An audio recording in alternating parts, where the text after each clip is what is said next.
تو سب سے بڑا عقیدہ جو ہے، اور قرآن ہمیں جو بالکل اسٹریٹ لائن بتا دیتا ہے شریعت کے معاملے میں، اس کے بعد میں سمجھتا نہیں ہوں کہ ہمارے بھٹکنے کی کوئی گنجائش رہتی ہے۔ بھٹکنے کی گنجائش وہاں پر آتی ہے جہاں ہم کچھ کر رہے ہیں یا کچھ کرنا چاہتے ہیں جو اسلام سے کانٹراڈکٹ ہے، اور پھر ہم اس راستے کو چھوڑ کر ان راستوں پر چلتے ہیں جو لوگ ہمیں بتا رہے ہوتے ہیں۔ اچھا جی، اس میں سب سے پہلے ہے شرکیہ عقائد۔ قرآن بار بار کہتا ہے، بہت واشگاف الفاظ میں کہتا ہے کہ اللہ تعالیٰ شرک کسی صورت معاف نہیں کریں گے۔ شرک کے علاوہ کچھ ہو سکتے ہیں، وہ قادر مطلق ہیں، وہ گناہ معاف کریں تو وہ کر دیں، لیکن یہ انہوں نے خود کہہ دیا کہ وہ شرک کو کبھی معاف نہیں کریں گے۔ اب کیا ہوتا ہے کہ فلانے آدمی کا انتقال ہو جاتا ہے جو غیر مسلم ہے، اور وہ شرکیہ عقائد پر چل رہا تھا، اور ہم اس کے بارے میں کہتے ہیں کہ نہیں، ہم اس کو ریسٹ ان پیس نہیں کہہ سکتے کیونکہ قرآن میں ہے کہ آپ ان کے لیے دعائیں نہ کریں۔ تو لوگ کہتے ہیں تم اس کا فیصلہ نہیں کر سکتے، تو واقعی ہم اس کا فیصلہ نہیں کر سکتے، لیکن یہ فیصلہ قرآن میں اللہ تعالیٰ نے خود کر دیا ہے۔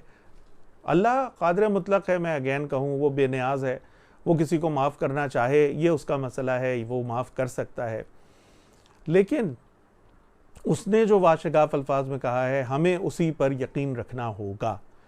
تو دو ٹوک الفاظ ہو گئے شرک کے بارے میں۔ شرک اب میں موٹے موٹے طریقے سے تھوڑا سا بتا سکوں گا، ٹائم کم ہے، آپ ضرور سرچ کیجئے۔ شرک صرف یہ نہیں ہے کہ جیسے ہندوستان میں یا جو مشرکین مکہ اس دور میں تھے وہ شرک کرتے تھے بتوں کے آگے۔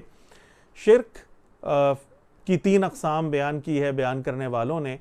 آج کے دور کا شرک بہت سارے حوالوں سے اس کو پہچاننا ہوگا۔ ایک شرک ہے شرک فی الذات، شرک فی الصفات، اور شرک فی العقیدہ۔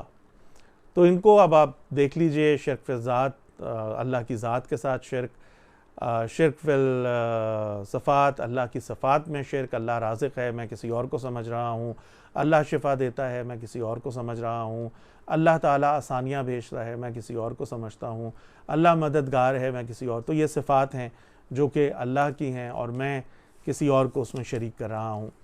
پھر اس کے علاوہ شرک فی العقیدہ، اس کو تھوڑا سا آپ خود توجہ سے پڑھ لیجئے گا تو آپ زیادہ سمجھ سکیں گے۔ یہ تھوڑا مشکل ہے سمجھانا بڑے بڑے لوگوں کے لیے، میں تو بہت ہی چھوٹا ہوں۔ اچھا جی، اللہ تعالیٰ مجھے اور آپ کو شوق دے۔ ہمارے کہنے کا مقصد یہ، قرآن سے بات کا آغاز میں نے اس لیے کیا کہ قرآن جب واضح لائن دے دیتا ہے کہ یہ صحیح ہے اور یہ غلط، اس کے بعد جو بھی عالم، جو بھی پیر، جو بھی فقیر، جو بھی کرامات والا جو بھی ہے، اور وہ مجھے ان چیزوں سے ہٹا کر ان چیزوں پر لگا رہا ہے تو وہ غلط ہے۔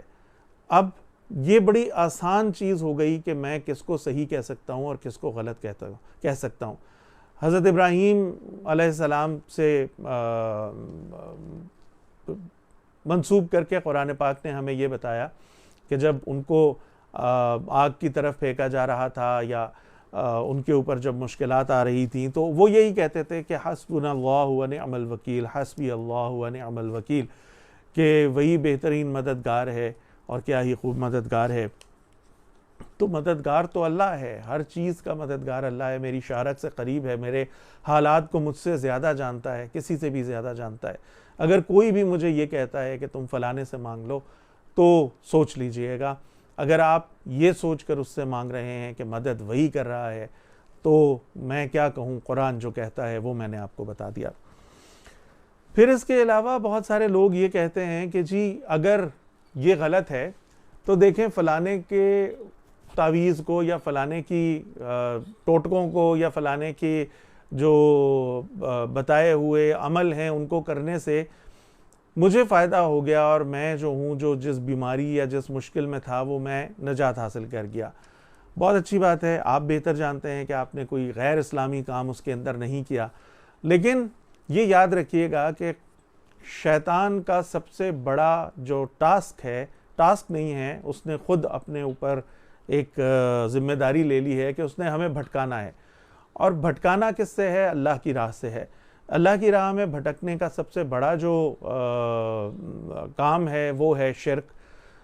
تو جس وقت میں کسی فلانے کے پاس جاتا ہوں اور میں اس کے ساتھ یا تو عمل کرتا ہوں یا میں تعویذ لے کر آتا ہوں اور میرا یقین یہ ہے کہ یہی میرے لیے آسانی کرنے والا ہے، تو یہ کہیں نہ کہیں شرک میں ڈھل جاتی ہیں چیزیں، اور شیطان جو ہے وہ مجھے ورغلانا ہی چاہتا ہے، اللہ سے یقین ہٹا کر وہ اپنے اوپر لانا چاہتا ہے۔ اس لیے بہت کام ایسے ہو جاتے ہیں جو شیطان کی طرف سے، اللہ کا اذن ہر جگہ شامل ہے قرآن کے مطابق، لیکن بہت کچھ ایسا ہے جو ہماری آزمائش کے لیے اس کو بھی دیا گیا ہے۔ تو ہمیں وہ تھن لائن جو ہے اس کو ہمیشہ برقرار رکھنا ہے۔ مشکل کام ہے، اللہ مجھے بھی مستقبل میں اور آپ کو بھی یہ شوق بھی دے کہ ہم شرک کو سمجھ سکیں، اور پھر یہ شوق بھی دے کہ ہم شرک سے بچ سکیں شعوری طور پر۔ یہ دو چیزیں ہو گئیں جی۔ پھر اس کے بعد بہت کچھ ایسا انٹرنیٹ پر دیکھنے کو ملتا ہے کہ قرآن پاک کی غلط تشریحات ہو رہی ہیں۔ اس میں میں کسی کا بھی نام نہیں لوں گا، دو وجوہات، ایک تو یہ کہ ان کے مقلد آ کر میرے سے بحث شروع ہو جائیں گے، تو بحث میں کرنا نہیں چاہتا۔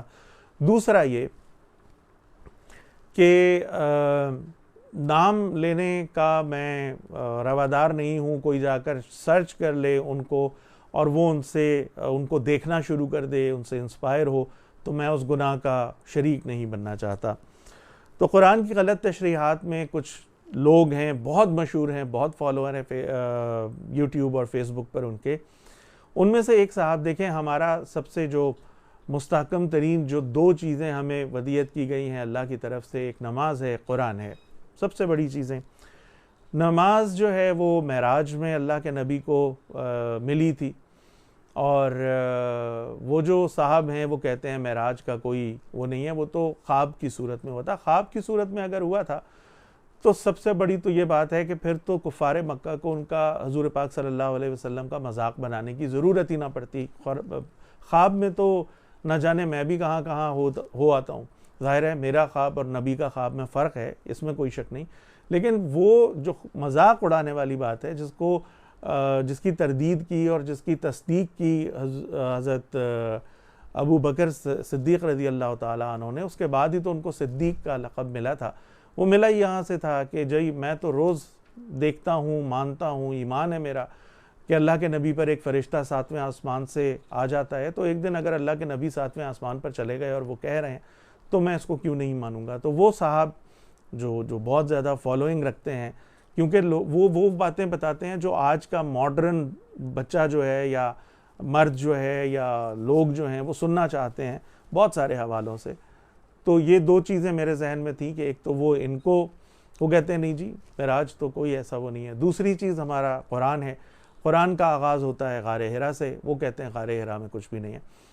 یہ جو معراج ہے اس کی تو ڈیٹیل زمینی سفر بھی اور آسمانی سفر بھی قرآن میں خود موجود ہے۔ سب سے پہلے تو قرآن میں آتا ہے کہ ہم اپنے بندے کو جو ہے وہ تمام تعریفیں اس اللہ کے لیے جو اپنے بندے کو مسجد حرام سے مسجد اقصیٰ کی طرف لے کر گئے، اور پھر ایک اور صورت میں آتا ہے سدرۃ المنتہا کا ذکر۔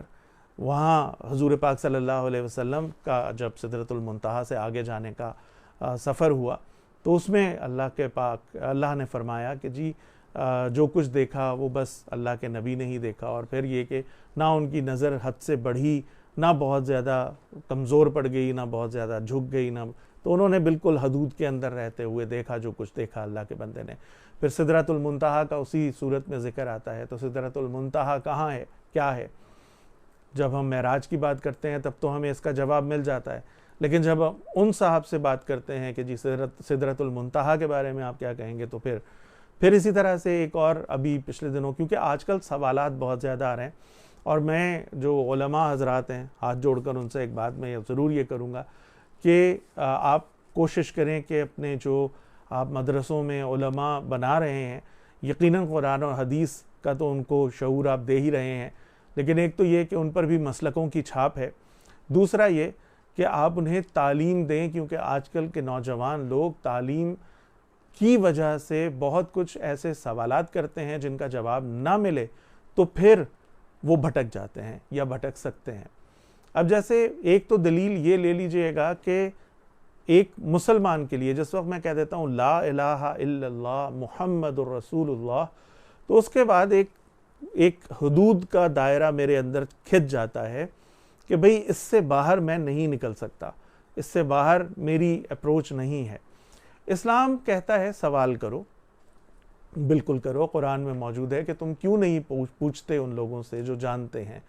اسی طرح سے اسلام کہتا ہے کہ تحقیق کرو، زمین میں گھومو پھرو، دیکھو اللہ کی نشانیاں، لیکن یہ کہیں نہیں کہتا کہ اللہ کے قرآن پر بھی شک کر لو۔ ہمیں جو کچھ بھی کرنا ہے، پہلی دلیل ہماری قرآن ہے۔ سائنس اس کو آتھینٹیکیٹ کر دیتی ہے تو بہت فبہا، بہت اچھی بات ہے، لیکن اگر سائنس کسی چیز کو آتھینٹیکیٹ نہیں کرتی تو ضروری نہیں ہے کہ ہم سائنس کے پیچھے چلیں، ہم نے قرآن کے پیچھے ہی چلنا ہے، کیونکہ سائنس درجہ بدرجہ آگے بڑھتی ہے۔ جیسے سائنس کو 1400 سال پہلے، 1300 سال پہلے، 1200 سال پہلے یا اب سے 200 سال پہلے تک بھی یہ نہیں پتا تھا کہ سورج جو ہے وہ تمازت کے ساتھ ہے، اس کی اپنی روشنی ہے، جبکہ چاند جو ہے وہ ریفلیکٹڈ روشنی سے چلتا ہے۔ جبکہ قرآن نے جو ٹرمز یوز کی اس کے اندر لطیف پیرائے میں بتا دیا قرآن نے کہ چاند جو ہے اس کی ٹھنڈی روشنی ہے، اپنی روشنی نہیں ہے، جبکہ سورج جو ہے وہ اپنی روشنی رکھتا ہے اور اپنی روشنی وہ جنریٹ بھی کر رہا ہے۔ اس کے لیے ٹرمز جو یوز ہوئیں وہ اس کے مطابق تھیں عربی زبان میں۔ ایک لمبے عرصے تک سائنس سمجھتی تھی کہ زمین چپٹی ہے، پھر پتہ چلا نہیں گول ہے۔ ابھی بھی ویسے تو کچھ لوگ ہیں جو چپٹی بنانے پر تلے ہوئے ہیں، خیر ان کا آپ کیا کر سکتے ہیں، بحث تو نہیں کرنی کسی کے ساتھ بھی۔ پھر اس کے بعد ایک وقت تھا جب سائنس کہتی تھی کہ جی زمین ساکت ہے اور سورج اس کے گرد گھوم رہا ہے۔ پھر تھوڑے عرصے بعد پتہ چلا نہیں جی سورج ساکت ہے اور زمین اس کے گرد گھوم رہی ہے۔ اب سائنس یہ بتاتی ہے کہ ہر چیز جو ہے وہ حرکت میں ہے، وہ ہماری نظر میں ہے یا نہیں ہے۔ ایٹم کا ایک چھوٹا سا ذرہ بھی ہر وقت حرکت میں ہے، اور آسمان پر بڑے سے بڑے جسم جو ملے ہیں وہ بھی اپنے حرکت میں ہیں۔ ہماری زمین کی اپنی حرکت ہے، سورج کی اپنی حرکت ہے، اس پورے گیلیکسی کی اپنی حرکت ہے، ہر چیز حرکت میں ہے، اور یہی بات قرآن نے کہی ہے۔ پھر قرآن نے جوڑوں کی بات کی کہ ہم نے ہر چیز کو جوڑوں کی شکل میں اتارا۔ اب ہمیں سمجھ آئے یا نہ آئے، درختوں کے بارے میں ہمیں پتہ چل گیا، پھلوں کے بارے میں، پھولوں کے بارے میں، ان سب میں جوڑا ہے۔ انسانوں کا تو ہمیں شروع سے ہی پتہ تھا کہ جوڑا ہے۔ قرآن کہتا ہے ہم نے ہر چیز کو جوڑوں میں پیدا کیا۔ تو آہستہ آہستہ ہم چلتے چلے جا رہے ہیں۔ تو پچھلے دنوں میں نے ایک ویڈیو دیکھا جس میں انہی عالم صاحب سے پوچھا گیا کہ جی قرآن تو کہتا ہے کہ ہم نے پہلے گوشت بنایا، پھر ہڈی بنائی، اور پھر اس گوشت کو ہڈی پر چڑھایا، جبکہ سائنس تو کہتی ہے کہ ہڈی پہلے بنی ہے۔ تو اب اس کی توجیہ میں انہوں نے تھوڑا سا، ظاہر ہے وہ جواب ہر چیز کے لیے تو نہیں دے سکتے، عالم تو وہ ہیں صحیح لیکن صحیح نہیں ہیں، اس طرح مجھے کہنا پڑے گا مجبوراً، کیونکہ بہت ساری ایسی چیزیں جو کہ واضح نہیں ہوتی ہیں اس پر وہ تھوڑا سا مینوپولیٹ کرتے ہیں۔ تو انہوں نے کچھ آئیں بائیں شائیں ٹائپ کا جواب دیا، اور اس پر پھر لوگوں نے شیئر کیا کہ جی دیکھو اسلام تو یہ کہہ رہا ہے اور سائنس یہ کہہ رہی ہے۔ تو پہلی دلیل تو ہمارے لیے یہی ہے کہ بھائی اسلام جو کہہ رہا ہے وہ صحیح ہے، سائنس اب سے کچھ عرصے کے بعد شاید کہہ دے، اور بے تحاشا ایسی چیزیں قرآن میں بھری پڑی ہیں جو شروع میں سائنس سے کانٹراڈکٹ ہوئی، وقت گزرنے کے ساتھ جیسے جیسے سائنس مستحکم ہوئی ہمیں پتہ چلا کہ قرآن ٹھیک کہہ رہا ہے۔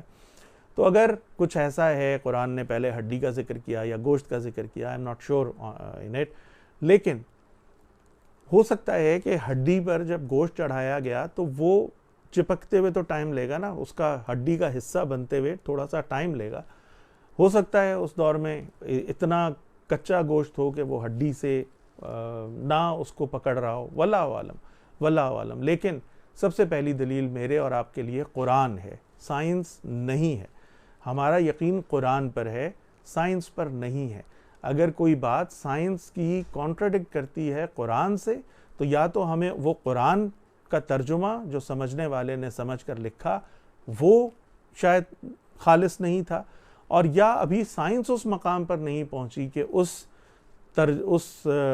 قرآن کے حکم کو آتھینٹیکیٹ کر سکے۔ ٹھیک ہے، انشاءاللہ کبھی زندگی رہی ان حوالوں سے بہت ڈیٹیل میں باتیں ہونے والی ہیں، ان پر پھر کریں گے باتیں۔ تو قرآن کی غلط تشریحات لوگ کر رہے ہیں. ایک اور صاحب کا ذکر کروں گا, وہ ان کا نام بھی میں نہیں لوں گا, لیکن وہ تو بہت ہی خطرناک ہیں. وہ قرآن کی تفسیر لوگوں کو بتا رہے ہیں, سامنے ان کے لوگ بیٹھے ہوتے ہیں اور ویورشپ ان کی جو ہے یوٹیوب پر لاکھوں میں چلی جاتی ہے. لیکن میں نے ان کو 2-3 دفعہ جب دیکھا تو, اور قرآن کی جو انہوں نے تفسیر تشریح بتائی, تو ان کو تو عربی بھی صحیح سے نہیں آتی. عربی میں مدینہ جو لفظ ہے وہ شہر کے میننگ میں آتا ہے.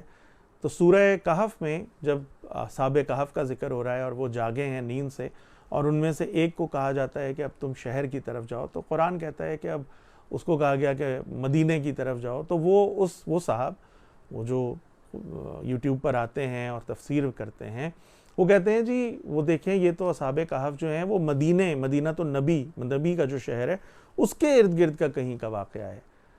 ٹھیک ہے, حالانکہ یہ اس جو حقائق بتاتے ہیں, قرائن بتاتے ہیں, وہ اس کے قریب کا واقعہ نہیں ہے, یہ فلسطین یا عراق کے علاقے کا واقعہ ہے. اب اس کے باوجود اگر وہ صاحب باتیں کر رہے ہیں اور وہ بڑے لوگوں کے ہر دل عزیز ہوتے جا رہے ہیں, تو یہ لوگوں کو سوچنا پڑے گا. قرآن تو اس حوالے سے بہت کلیئر ہے. اگر میرا اور آپ کا شوق نہیں ہے قرآن کو سمجھنے کا یا سیکھنے کا, اب کسی نے کہیں کہہ دیا کہ جی اسلام تو لونڈی سے جو ہے وہ تعلقات کو اجازت دیتا ہے, قرآن میں ہے, بالکل ہے, لیکن کیا آج کا دور وہ ہے کہ ہم لونڈی یا غلاموں کی بات کریں؟ اب تو نہیں ہے. اور وہ دور اس طرح کا تھا کہ جب مسلمان کیا, غیر مسلم کیا, عیسائی کیا, کفار مدینہ یا مشرکین مکہ جو ہیں, ہر کوئی اس دور کا یہ ایک چل سو چل والا طریقہ ہوتا تھا. اپنی اپنی حکمتیں ہیں, بہت ساری ایسی چیزیں ہیں جو اس دور میں ہوئیں پھر منع کر دی گئیں, تو یہ ہماری دلیل نہیں ہے. ہم یہ آؤٹ آف کانٹیکسٹ چیزیں نہیں اٹھا سکتے. آج کے دور کا قرآن کی ایک مشہور ترین جو چیز ہے, ایک آیت, اس کو مینوپولیٹ کیا جاتا ہے, آؤٹ آف کانٹیکسٹ بیان کیا جاتا ہے. وہ یہ ہے کہ جہاں تم ان کفار کو پاؤ قتل کر دو. قرآن نے تو ایسا, مطلب مجھے اور آپ کو یہ حکم نہیں دیا. یہ تو سورہ توبہ کے اندر مشرکین مکہ کی جب بات ہو رہی ہے, فتح مکہ کے بعد 4 مہینے کا ٹائم ان کو دیا گیا ہے, اور اس کے بعد کی یہ بات ہے کہ ان کفار کو, یہ جو مکے کے کفار ہیں, ان کے بارے میں یہ خاص وقت کے لیے حکم تھا. اور پھر کچھ چیزیں اور بھی ہیں جن پر بات ہو سکتی ہے. بہرحال جی, پھر ایک اور بہت بڑا فتنہ چل رہا ہے, میں نے خود اپنی آنکھوں سے یہ دیکھا ہے. فلانے صاحب ہیں, علامہ صاحب ہیں, اور وہ لوگوں کو کہتے ہیں کہ تم میرے جھنڈے کے نیچے آ جاؤ, میں تمہاری بخشش کرا دوں گا, جنت میں تم لوگوں کو ڈلوا دوں گا. ارے بھائی, یہ اختیار صرف نبی تک محدود تھا کہ وہ کسی کو یہ اختیار دے سکتے تھے, یہ وعید دے سکتے تھے. اور جن کو انہوں نے دی ہے, یہ وعدہ کیا ہے, انہوں نے تو اپنی گردنیں کٹوا دیں. کربلا میں حضرت حسین نے اپنے 72 پیاروں کے ساتھ اپنا گلا کٹوا دیا. اگر تو وہ یہ بیٹھ جاتے کہ میں تو بس اللہ کے نبی کا نواسا ہوں, میرے تو بیڑے پار ہیں, میں تو جنت کے جو سردار ہیں نوجوانوں کے, میں تو وہ ہوں, تو پھر تو یہ ہوتا ہی نہیں کبھی. لیکن اللہ کے نبی نے سب کچھ جانتے بوجھتے کہ جب آزمائش کا وقت آئے گا تو یہ کیا کریں گے, اس کے مطابق پیشن گوئیاں کی ہیں. عشرہ مبشرہ وہ اس یقین کے بعد کہ چلو ہم تو جنتی ہو گئے, اس کے بعد وہ بیٹھ نہیں گئے کہ بس ہمیں تو مل گئی. قرآن پاک میں جس وقت جو ہے جنگ بدر کے 313 کے بارے میں کہہ دیا گیا کہ اب یہ جنتی ہو گئے, یہ جو مرضی کر لیں, تو کیا انہوں نے جو مرضی کر لیا؟ نہیں کیا. تو یہ آج کے دور میں 1450 سال بعد یہ کون لوگ ہیں جو اٹھ کر یہ یقین دلا رہے ہیں کہ میرے پیچھے چلو, میں تمہیں جنت دلوا دوں گا؟ ان کی کیا گارنٹی ہے؟ ان کو جنت کون دے گا؟ یہ ہمیں کیسے یہ یقین دلا رہے ہیں اور ہم آنکھ بند کر کے ان کے پیچھے چل رہے ہیں؟ عمل سے یہ سارے عوامل وہ ہیں جو ہمیں بے عملی کی طرف لے کر جاتے ہیں. اسلام ہمیں کہتا ہے کہ عمل کرو. اقبال نے کہا کہ عمل سے زندگی بنتی ہے جنت بھی جہنم بھی, یہ خاکی اپنی فطرت میں نہ نوری ہے نہ ناری. تو یہ دعوے جو ہیں یہ کوئی بھی کر رہا ہے تو سمجھ جائیں کہ آپ کو بے وقوف بنانے کی کوشش ہو رہی ہے. اچھا جی، پھر دوسرے نمبر پر یہ آ جاتا ہے کہ جی فلاں عامل صاحب بہت بڑے تھے، شیخ عبد القادر جیلانی رحمۃ اللہ علیہ، داتا سرکار یا گولڑا یا اسلام آباد میں اور ہیں بری سرکار، یہ جناب بہت بڑے، یقیناً اپنے اپنے وقت کے یہ بہت بڑے بزرگ ہوں گے، اس میں کوئی شک نہیں ہے۔ نہ ہی میں وہ انجینئر صاحب کی طرح ان لوگوں کی شان میں کوئی گستاخی کرنے کے لیے یہاں بیٹھا ہوں۔ میں مانوں گا چلیں آپ جو کہتے ہیں ہوتا ہوگا کہ جی انہوں نے یہ بھی کر دیا، انہوں نے وہ بھی کر دیا، انہوں نے جو کچھ بھی ان سے منسوب ہے، لیکن بات یہ ہے کہ مجھے تو یہ کہا گیا کہ میں عمل کی دنیا میں کام کروں، میرا عمل جو ہے وہ میرے ساتھ ہے، ان کا عمل ان کے ساتھ چلا گیا۔ اب اس کے بعد مجھے صرف حضور پاک صلی اللہ علیہ وسلم کا دامن پکڑنا ہے اور قرآن کو سیکھنا ہے۔ اس کے علاوہ کامیابی کی کوئی دلیل نہیں بیان ہوئی قرآن اور سنت میں۔ قرآن میں سب سے بڑھ کر تو یہ کہا گیا کہ اللہ کی اطاعت کرو، کچھ جگہوں پر یہ بھی ایک فتنہ بنا دیا گیا کہ جی قرآن میں یہ آتا ہے کہ اللہ کی اطاعت کرو، نبی کی اطاعت کا ذکر نہیں ہے۔ تو میرے خیال میں سورہ شعراء ہے جس میں بار بار ذکر آتا ہے ہر نبی سے منسوب کر کے کہ اللہ کی اطاعت کرو اور میرے راستے پر چلو، میری پیروی کرو۔ یہ تو بار بار ہر نبی سے منسوب کر کے سورہ شعراء کے اندر یہ سب کچھ بیان کیا گیا ہے۔ تو پھر اس کے بعد میرے پاس کہاں یہ گنجائش ہے کہ میں کسی اور کے پیچھے چلوں؟ میں ان کا پوری طرح سے رسپیکٹ کرتا ہوں، میں ان کو عزت دیتا ہوں، لیکن میرے جنت اور دوزخ کے ذمہ دار یا گارنٹر جو ہیں وہ یہ لوگ نہیں ہیں، وہ میرے اعمال ہیں، میرا تقوی ہے۔ میرا تقوی اگر ہے، مجھے اللہ سے اتنا ڈر ہے، مجھے پتہ ہے کہ میں نے کل اللہ کے آگے کھڑے ہونا ہے اور جواب دینا ہے اپنے ہر عمل کا، تو میں اپنا ہر عمل درست کرنے کی کوشش کروں گا۔ مالٹوں پر لکھا ہوا محمد یا روٹیوں پر لکھا ہوا اللہ کو میں نے ان چیزوں سے نہیں پہچانا، یا اللہ کی عظمت جو ہے وہ ان چیزوں سے مشروط نہیں ہے۔ اگر یہ روٹی پر لکھا اللہ نظر نہ بھی آتا تب بھی میں اللہ کو اتنا ہی عظیم سمجھتا۔ اگر مالٹوں کو چھیلنے کے بعد اس میں محمد نظر نہ آتا تب بھی میں محمد کی نبوت کا قائل ہوتا اور آخری نبی ہونے کا ان کا قائل ہوتا۔ یہ سب دلیلیں نہیں ہوتی ہیں، یہ بے عملی کی طرف ہمیں لے کر جانے کے سارے معاملے ہیں اور اپنی دکانداریاں چمکانے کے سارے معاملے ہیں۔